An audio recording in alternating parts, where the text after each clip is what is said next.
Movie asigi ahobada aikhoina movie asigi main lead oigadoriba asi uba fangi. Mahaki mamingna Hana kaurami. Hana amadi makhoigi parents punna dinner taurami.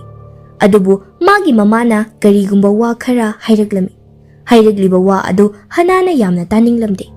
Karigumba Hanana pamdaba hainadaba sauningba asi tawba matamda magi makhutki khujin aduda giri takwa asi magi hainabini. Asumna mamana wa mayam adu hairakpa matamda Hana magi hainabi khujin giri taklingai matamda magi mabuktagi karigumba posak ama thoklakpagi mawongda karigumba ama inthoraklami. Marak thatna Manipur Crypto Mining haiba YouTube channel asida matamga chanaraba yamna kanaba video kaya ama thagali. Adomna investment tawdabi paisa tanjage natraga investment tawraga paisa tanjage haibasu yai. Pung kun mari yenglaga tangadaba natte. Pung kun mari gi manungda amuk khatang changlaga yenggadabani. Adomna mangani haina chingnabasu karisu leibigano. Khangdaba kaya Manipur Crypto Mining gi page amadi Telegram group ta adomsu join tawduna akhangda tanabagi khudong chabasu le. Hauji Ton Cook hairiba asisu yamna maming chatle. Numit khudingi earning tawba yai. Hairiba ai isamaksu earning tawzari. Mayamsu hairiba asi tawninglabadi follow subscribe tawbiramu. Mayamsu kanaba asi lobiyu. Makhagi description da link hapcharamge. Comment box tasu thamjaramge. Ton Cookpu join tawbige hairabadi comment box da link hapcharamge. Asumna tawrakpa matamda Hanana magi mabuk adu makhutna nanthakiba matamda hanagi fivamda hanjinkirami. Mathangi sinda Hana magi apartment ta leirami. Haibadi mama amadi magi parents singna leminaramde. Magi BF kelinna mabu unaba laklami. Nongalaba kanda mabani loisilingai Hana adu hana tawkiba magi mabuk adu amuka tawraklami. Adu hek fabaga ma thabak chatnaba haiduna losilaga chalami. Hana fashion designer oina thabak tawrami. Magi design adu magi boss na kaya pamlamde. Magi design adu ulingai gundam panjanbada magi design aduda I khara soidana teikirami. Matang asida magi boss na magi design adu mingondagi copy tawbani haina wa kaya ama nganglamki. Ngaihak leibaga ma washroom da amuk chatlami. Amukasu magi mabuki anaba adu hauraklami. Hek fabaga mana jaga amada yengba matamda I khara thoktuna leirami. Madu ubada ma pakhatlami. Ngaihak leibaga magi mamanabi istarsu laglami. Aduga nangbu kari tawrage haina hangma matamda Hanana kariso haidoklamde. Isterna magi mamanabi adu wakhl nungaitre khangduna wakhl khara nungaihalami. Aduga party chalusi haidunasu horami. Maduda Hanana mangasi kelingi apartment da chatkani haina khumlaklami. Ister amadi kelin mabani hanadagi khangnaraglami. Isterga Hanaga tinabadagi kelinga su sakhangnaki. Aduga kona mabani relationship leikibani. Adubu hojik fawba Ister amadi kelin yamna close oina connection adum leinari. Hanana kelingi apartment da chalami. Mafam adu yawbaga mabani wari kaya ama sanarami.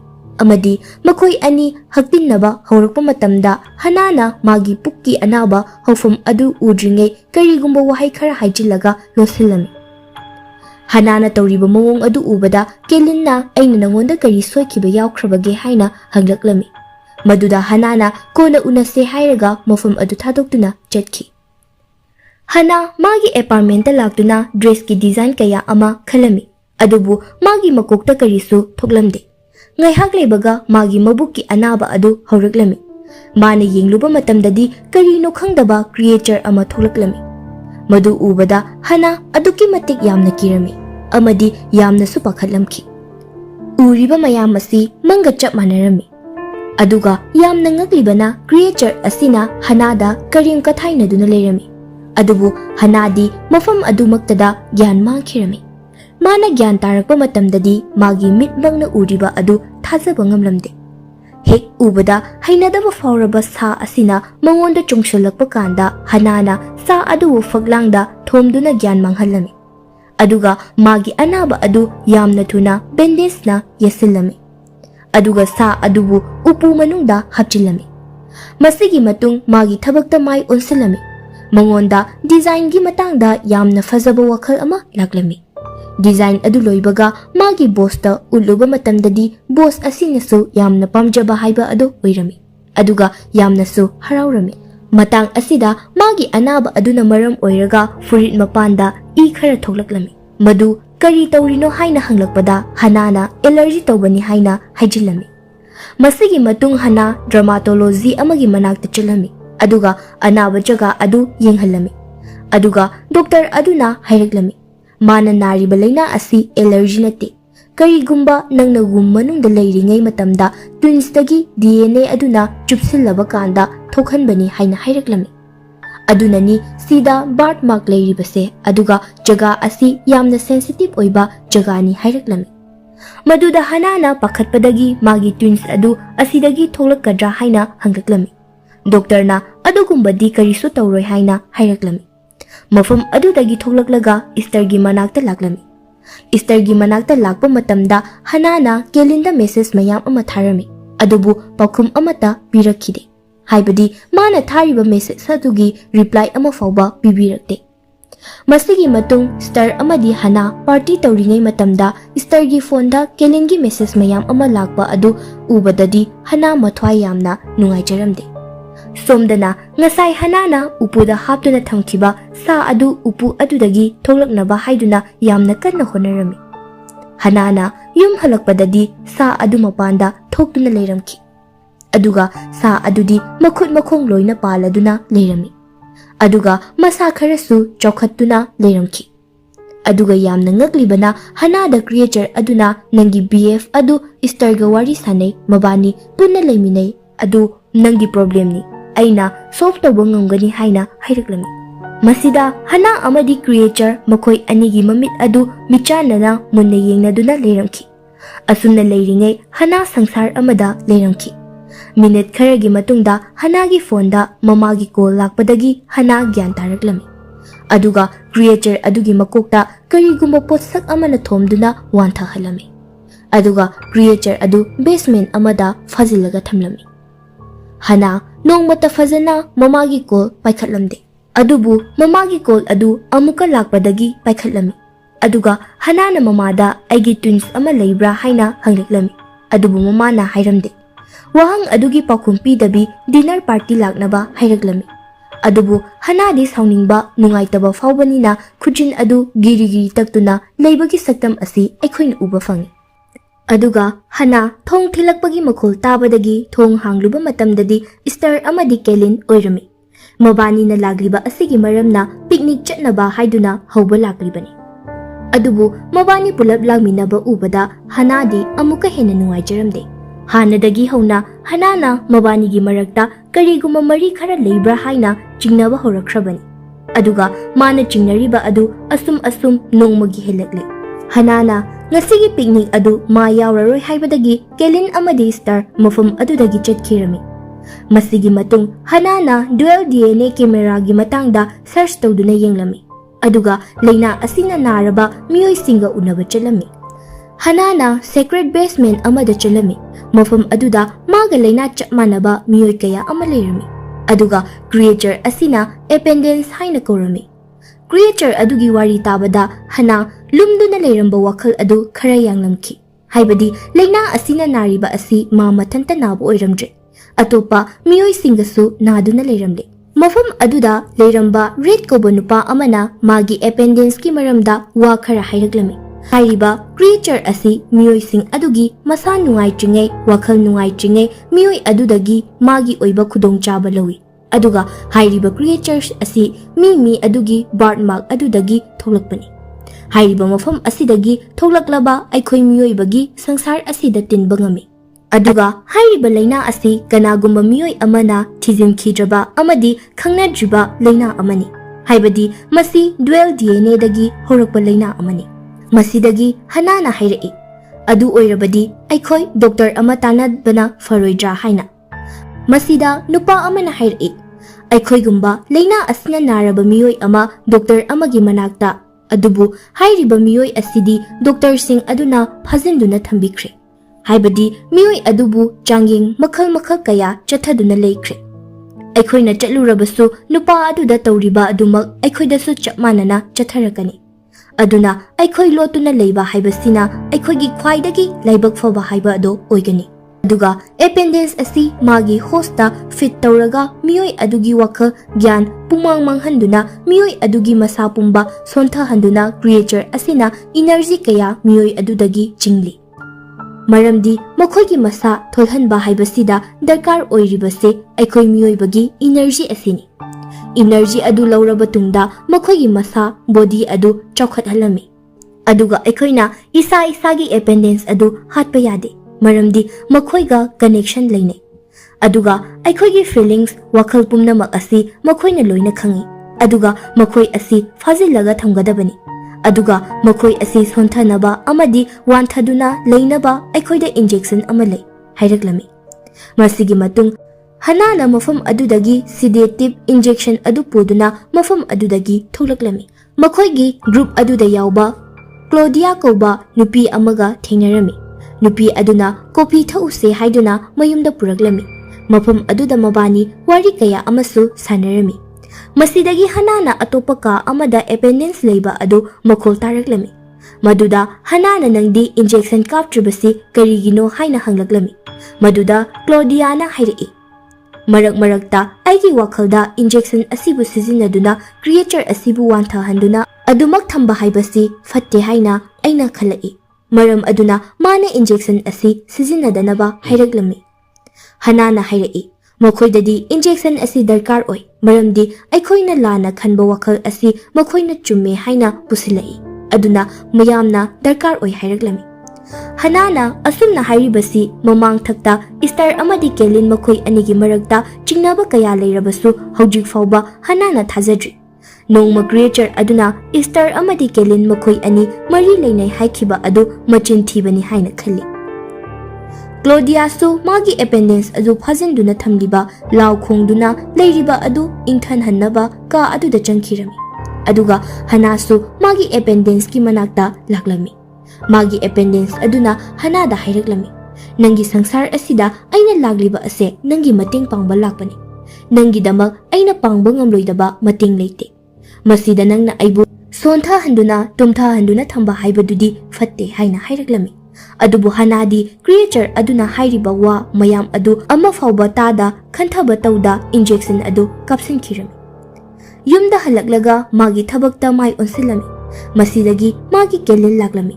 Kelin lakpa ubada hana aduki mati yamna harau jarami. Adubu kelin na istar mabanigi wari saba horaklami.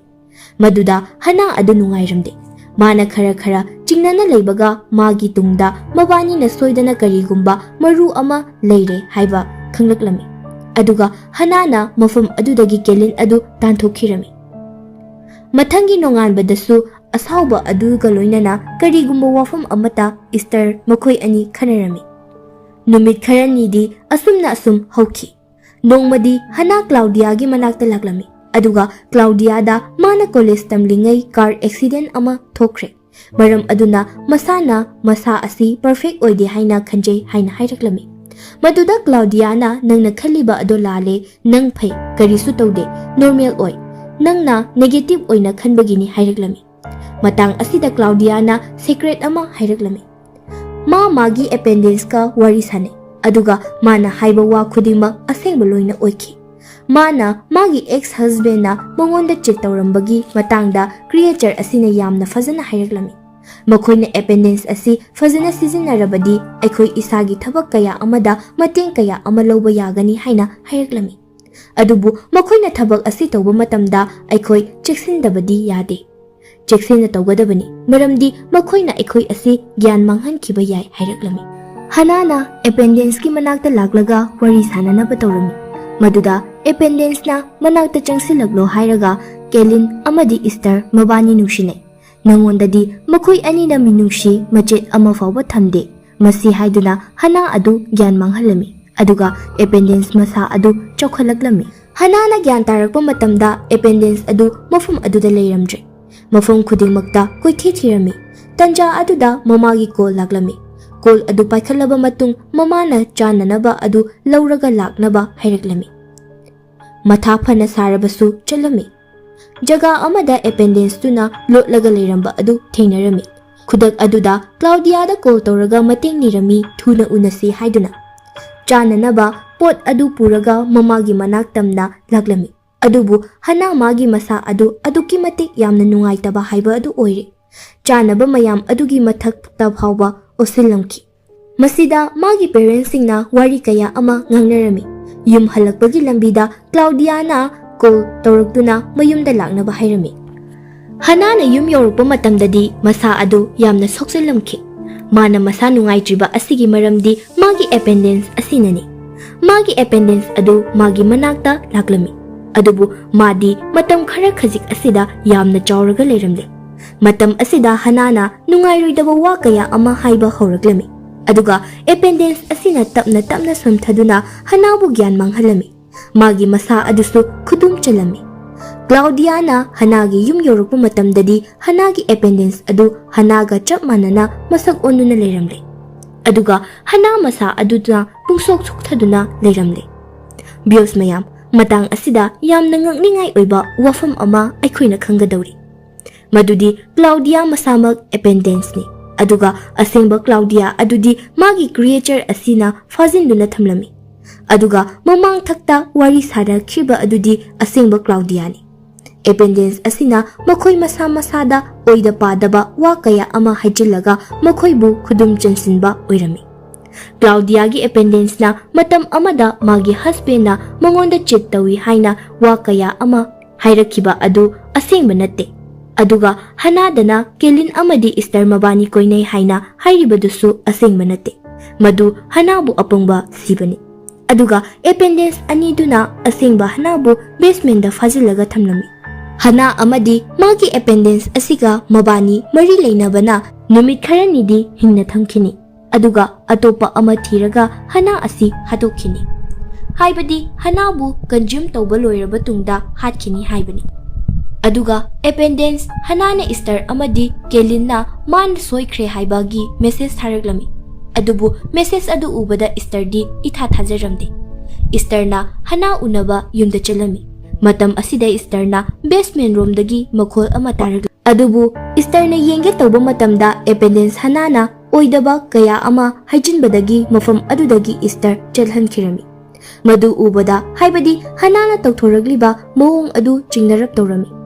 Aduga hana amadi mabani matam amada best friend oibagi hakminakhiba tetu adu appendage hanadadi hakamde. Mathangi numitadi basement aduda Esther laglami. Matam asidadi Esther na asengba hanabu uramki.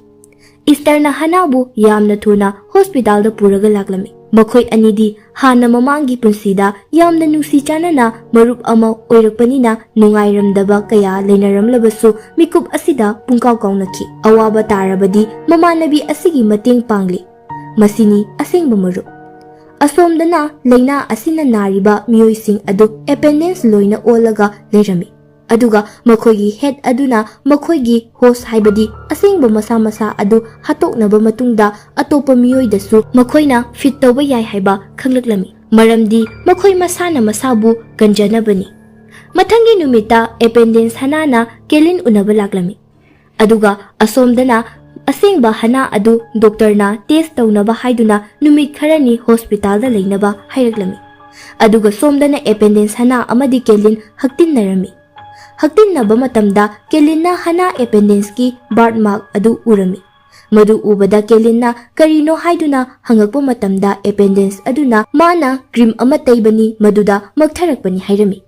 Appendage hana adu ka amada leiringai ya ama teglaklami. Maduda Claudia da call tawraga hana adu masa fagatle aduna ma masa sontharak e haiduna paw hairami. Maduda Claudia na atopa amada fit tawnaba hairami. Haibadi somda hana adu Esther ga leiminabadagi pugning wakhl hakchang pumba loina fagatlakpadagi appendage hana adu sontharakpani. Masigi matung appendage hana na kelinda fit tawnaba tawrami. Haibadi kelingi mama sikhibagi nungaitaba adu da chance tawrami. Asomdana Esther amadi hana kelin ningsinglakpadagi kelingi manakta laklami. Makhoina yawrakpa matamda khanghodana Claudia na attack tawraklami. Adubu makhoi ani changduna tawraga injection adu kapami. ꯃꯈꯣꯏꯅ ꯀꯥ ꯑꯃꯗ ꯆꯪꯂꯛꯄ ꯃꯇꯝꯗ ꯑꯦꯄꯦꯟꯗꯦꯟꯁ ꯍꯅꯥꯅ ꯀꯦꯂꯤꯟꯗ fit ꯇꯧꯔꯒ ꯂꯩꯔꯝꯃꯤ꯫ Fit ꯇꯧꯕ ꯑꯁꯤ ꯂꯣꯏꯔꯕꯗꯗꯤ ꯀꯦꯂꯤꯟ ꯑꯁꯤ ꯁꯤꯅꯤ ꯑꯗꯨꯒ ꯍꯅꯥꯁꯨ ꯁꯤꯔꯝꯒꯅꯤ꯫ ꯑꯗꯨꯕꯨ ꯐꯤꯠ ꯇꯧꯕ ꯂꯣꯏꯗ꯭ꯔꯤꯉꯩ ꯍꯅꯥꯅ ꯃꯈꯣꯏ ꯑꯅꯤꯅ ꯁꯝꯅꯔꯤꯕ ꯃꯔꯤ ꯑꯗꯨ ꯀꯛꯊꯠꯂꯝꯂꯒ ꯀꯦꯂꯤꯟꯕꯨ ꯀꯜꯂꯝꯃꯤ꯫ ꯑꯦꯄꯦꯟꯗꯦꯟꯁ ꯍꯅꯥꯅ ꯍꯅꯥꯕꯨ ꯑꯃꯨꯛꯀ ꯍꯟꯅ ꯋꯥꯈꯜ ꯅꯨꯡꯉꯥꯏꯇꯅꯕ ꯍꯥꯏꯗꯨꯅ ꯍꯣꯠꯅꯔꯝꯃꯤ꯫ ꯑꯗꯨꯕꯨ ꯍꯅꯥꯗꯤ ꯄꯨꯛꯅꯤꯡ ꯋꯥꯈꯜ ꯌꯥꯝꯅ ꯀꯜꯂꯝꯂꯦ꯫ ꯃꯁꯤꯅ ꯃꯔꯝ ꯑꯣꯏꯔꯒ ꯃꯥꯅ ꯉꯥꯡꯕꯁꯤꯡ ꯑꯗꯨꯕꯨ ꯏꯒꯅꯣꯔ ꯇꯧꯔꯝꯃꯤ ꯑꯗꯨꯒ ꯀ꯭ꯔꯤꯌꯦꯆꯔ ꯑꯗꯨꯕꯨꯁꯨ ꯏꯟꯖꯦꯛꯁꯟ ꯀꯥꯞꯇꯨꯅ ꯋꯥꯟꯊꯍꯜꯂꯝꯃꯤ꯫ ꯑꯦꯄꯦꯟꯗꯦꯟꯁ ꯑꯁꯤ ꯁꯣꯟꯊꯔꯛꯂꯅꯤ, ꯄꯤꯛꯊꯔꯛꯂꯅꯤ ꯑꯗꯨꯒ ꯁꯤꯗꯤ ꯁꯤꯔꯣꯏ꯫ ꯑꯗꯨꯒ ꯍꯅꯥꯅ ꯁꯦꯟꯅꯕꯗꯗꯤ ꯀꯔꯤꯁꯨ ꯋꯥꯔꯣꯏ꯫ ꯏꯁꯇꯔ ꯑꯃꯗꯤ ꯍꯅꯥꯅ ꯇꯧꯗꯨꯅ ꯑꯁꯦꯡꯕ ꯀ꯭ꯂꯥꯎꯗꯤꯌꯥ ꯑꯗꯨ ꯀꯜꯂꯝꯃꯤ ꯑꯗꯨꯒ ꯃꯥꯒꯤ ꯑꯦꯄꯦꯟꯗꯦꯟꯁ ꯑꯗꯨꯕꯨꯁꯨ ꯍꯥꯔꯝꯂꯦꯁ ꯑꯣꯏꯔꯝꯃꯤ꯫ ꯍꯅꯥ ꯑꯃꯗꯤ ꯏꯁꯇꯔ ꯃꯕꯥꯅꯤꯒꯤ ꯊꯕꯛ ꯑꯗꯨ ꯇꯣꯛꯑꯒ ꯕꯤꯖꯤꯅꯦꯁ ꯑꯃ ꯍꯧꯗꯣꯛꯆꯔꯝꯃꯤ꯫ ꯍꯅꯥꯒꯤ ꯃꯁꯥꯗ ꯌꯥꯝꯅ ꯐꯕ ꯋꯥꯈꯜꯂꯣꯟ ꯑꯃ ꯂꯥꯛꯂꯝꯃꯤ ꯑꯗꯨꯒ ꯇꯧꯔꯨꯕ ꯊꯕꯛꯇꯁꯨ ꯃꯁꯥꯅ ꯃꯁꯥ ꯊꯥꯖꯔꯝꯃꯤ꯫ ꯑꯃꯔꯣꯝꯗ ꯃꯥꯒꯤ ꯃꯔꯤ ꯃꯇꯥ ꯂꯣꯏꯅꯃꯛ ꯅꯨꯡꯁꯤ ꯆꯥꯟꯅꯅ ꯂꯣꯏꯅ ꯂꯩꯃꯤꯟꯅꯔꯝꯃꯤ ꯑꯗꯨꯒ ꯃꯥꯒꯤ ꯄꯦꯔꯦꯟꯁꯀꯁꯨ ꯅꯨꯡꯉꯥꯏꯅ ꯂꯩꯃꯤꯟꯅꯔꯝꯃꯤ꯫ ꯇꯁꯦꯡꯅ ꯃꯥꯅ ꯅꯦꯒꯦꯇꯤꯚ ꯀꯌꯥ ꯑꯃ ꯈꯟꯕ ꯑꯗꯨ ꯃꯔꯝ ꯑꯣꯏꯔꯒꯅꯤ꯫ ꯃꯨꯚꯤ ꯑꯁꯤꯒꯤ ꯑꯔꯣꯏꯕꯗ ꯍꯅꯥ ꯑꯁꯤ ꯑꯐꯕ ꯋꯥꯈꯜꯅ ꯑꯌꯥꯝꯕ ꯈꯜꯂꯝꯈꯤ꯫ ꯍꯤꯔꯝ ꯈꯨꯗꯤꯡ ꯄꯨꯛꯅꯤꯡ ꯂꯩꯇꯥꯕ, ꯁꯥꯎꯒꯟꯗꯕ, ꯋꯥꯍꯩ ꯑꯃꯗ ꯃꯃꯨꯠ ꯇꯥꯅ ꯈꯟꯊꯕ ꯉꯝꯕ, ꯃꯁꯥꯒꯤ ꯋꯥꯈꯜ ꯄꯨꯛꯅꯤꯡ ꯐꯥꯊꯖꯗꯨꯅ ꯃꯥꯅ ꯃꯥꯒꯤ ꯑꯦꯄꯦꯟꯗꯦꯟꯁ ꯑꯗꯨꯕꯨ ꯀꯥ ꯑꯃꯗ ꯃꯤ ꯀꯅꯥꯁꯨ ꯎꯔꯣꯏꯗꯕ ꯃꯐꯝ ꯑꯃꯗ ꯂꯣꯠꯁꯤꯟꯗꯨꯅ ꯊꯝꯂꯝꯃꯤ꯫ ꯑꯩꯈꯣꯏꯅ ꯈꯪꯕ ꯉꯝꯃꯤ ꯃꯗꯨꯗꯤ ꯑꯦꯄꯦꯟꯗꯦꯟꯁ ꯍꯥꯏꯔꯤꯕ ꯑꯁꯤ ꯑꯩꯈꯣꯏ ꯃꯤꯑꯣꯏꯕꯗꯒꯤ ꯃꯅꯨꯡꯗ ꯌꯥꯎꯕ negative feelings, trauma, sad, difficulty ꯑꯁꯤꯒꯨꯝꯕ ꯌꯥꯝꯂꯕ ꯐꯤꯂꯤꯡ ꯀꯌꯥ ꯑꯃꯅ ꯔꯤꯄ꯭ꯔꯖꯦꯟ ꯇꯧꯕꯅꯤ꯫ ꯍꯥꯏꯔꯤꯕꯁꯤꯡ ꯑꯁꯤ ꯃꯤꯑꯣꯏꯕꯗ ꯌꯥꯎꯕꯅ ꯃꯔꯝ ꯑꯣꯏꯔꯒ ꯑꯃꯨꯛ ꯋꯥꯈꯜ ꯁꯣꯟꯊꯔꯛꯂꯤꯕꯅꯤ꯫ ꯍꯥꯏꯔꯤꯕꯁꯤꯡ ꯑꯁꯤ ꯑꯩꯈꯣꯏꯗ ꯐꯥꯎꯔꯛꯄ ꯌꯥꯏ ꯑꯗꯨꯕꯨ ꯅꯥꯊꯩꯔꯒ ꯊꯝꯗꯨꯅ ꯑꯩꯈꯣꯏꯅ ꯑꯩꯈꯣꯏꯒꯤ ꯏꯁꯥꯗ ꯁꯣꯛꯇꯅꯕ ꯍꯣꯠꯅꯒꯗꯕꯅꯤ꯫ ꯑꯩꯈꯣꯏꯅ ꯏꯁꯥꯅ ꯏꯁꯥꯕꯨ ꯀꯟꯇ꯭ꯔꯣꯜ ꯇꯧꯗꯨꯅ ꯊꯝꯂꯒ ꯍꯥꯏꯔꯤꯕ ꯑꯦꯄꯦꯟꯗꯦꯟꯁ ꯑꯁꯤ ꯁꯣꯟꯊꯍꯟꯗꯨꯅ ꯊꯝꯕ ꯉꯝꯃꯤ꯫ ꯑꯁꯨꯝ ꯇꯧꯅ ꯐꯤꯂꯝ ꯑꯁꯤ ꯂꯣꯏꯁꯤꯟꯈꯤꯔꯝꯃꯤ꯫